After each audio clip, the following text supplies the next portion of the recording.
का ससुर वनवासी और अंधे हैं, आप उन्हें दिव्य ज्योति प्रदान करें।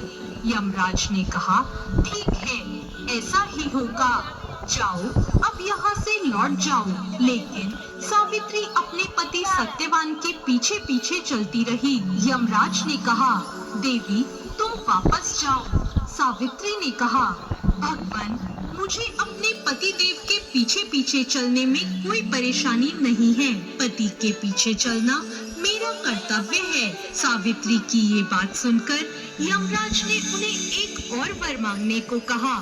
सावित्री बोली, मेरे ससुर का राज्य छिन गया है, आप पुनः वापस दिला दे। यमराज ने सावित्री को यह वरदान भी दे दिया और कहा, अब तुम यहाँ से लौट जाओ। लेकिन सावित्री पीछे पीछे चलती रही।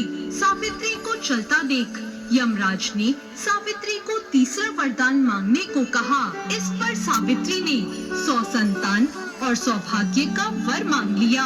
यमराज ने इसका वरदान भी सावित्री को दे दिया। सावित्री ने यमराज से कहा, प्रभु, मैं एक पतिव्रता पत्नी हूँ। आपने मुझे पुत्रवती होने का, संतान का वरदान दिया है। अब आप मेरे पति को कैसे ले जा सकते हैं? यह सुनकर यमराज को सत्यवान के प्राण छोड़ने पड़े। यमराज अंतर ध्यान हो गए और सावित्री उसी वट वृक्ष के पास आ गई, जहाँ उसके पति का मृत शरीर पड़ा था। और सत्यवान फिर से जीवित हो गए और दोनों खुशी खुशी अपने राज्य की ओर चल पड़े। जब दोनों घर पहुँचे तो उन्होंने देखा कि उनके माता पिता की आंखों की दृष्टि लौट आई है। इसके बाद उन्हें उनका राज्य भी वापस मिल गया। इस प्रकार सावित्री सत्यवान हमेशा सुख भोगते रहे।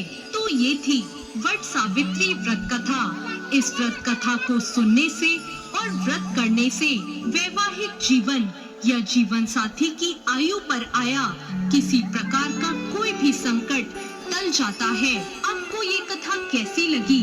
कमेंट बॉक्स में जरूर बताएं।